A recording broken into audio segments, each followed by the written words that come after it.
darkened with fear. When Clarence looked up, the mute Mongolian made the universal gesture of pointing his finger like a pistol and dropping his thumb like a hammer, then tapped his temple and made a facial expression that spoke louder than words. "You think those medical boys don't fucking know that?" I echoed. "They're not worried about some malpractice claim. They're running an outlaw operation, and they get paid a fortune to take care of people from our world.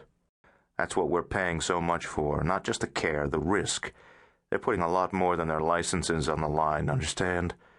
That's why you never threaten people like them. They've heard it all before. It won't make them work harder, but it might scare them into doing something stupid."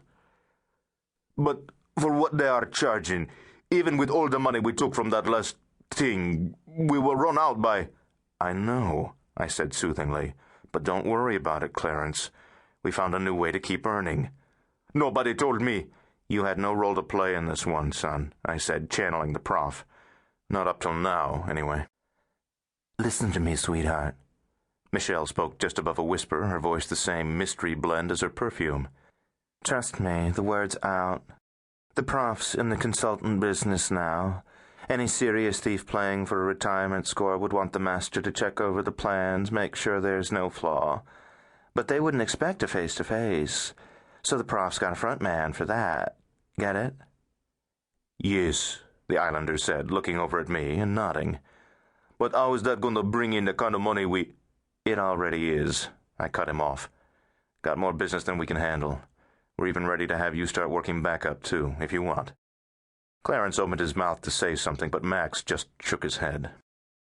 Mama crossed the distance from her register at the front to my booth in the back, looked us all over, held Clarence with her eyes, said, "Movie business very good. Those kind of people spend money like drunks." Clarence opened his mouth again, but this time it was Michelle who shut him up. "We've got a doctor, too, baby, a script doctor, best in the business. The only one who gets his quote and a percentage of the gross. Let's you and me go over there and sit down, okay? Buy your baby sister a drink, and I'll explain it all to you." The apartment was spacious by New York standards. 3 bedrooms, 2 baths, and on a decent West Side block, too. But this was no luxury co-op. No awning over the front door, no doorman, never mind a concierge. No central air. The elevator only went down, all the way down.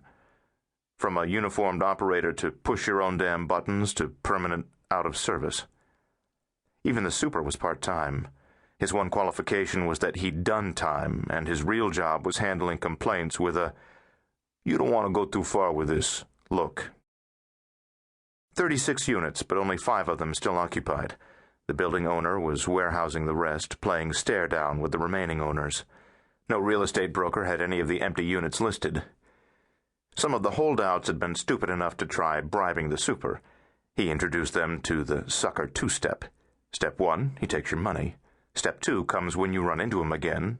A blank look, like he's never seen you before. When it comes to bribery, citizens are out of their league. Even in this everything-for-sale pest hole of a city, you can't run to the cops when the guy you greased doesn't do what you paid him for. That would be like a loan shark suing you for missing a payment. We paid the super for access to the apartment, not a bribe, payment for a service. He didn't try his look on us. It's our kind he learned it from. He wasn't a genius, but he was smart enough not to confuse us with citizens. The cell phone in the right-hand pocket of my jacket vibrated. My clients were on their way up the stairs. I nodded to Max. He opened the door just as they were about to push the disconnected buzzer. The doctor was in. There were 3 of them, nice business suits, nothing too flashy. I knew the head man by rep only. He may have looked like a pita pocket overstuffed with suet, but if crime was a dance, he had the moves of a tango star. The other 2 could have been his partners, or crew members, or undercover cops. The way we had it set up, it didn't make any difference. Any tape they walked away with would be about as useful as a Vietnam body count. My work table was a rough-hewn slab of wood with fold-up legs. I gestured for them to sit wherever they wanted. Canvas directors' chairs were the only option. Nobody offered to shake hands. As I leaned back, Michelle swiveled over. All they saw was a blonde in a red latex derma-sheath skirt and a padded bra threatening a stretchy top, if they even looked high enough to see the blonde part. She held out a tray of plain glass ashtrays. The guy to the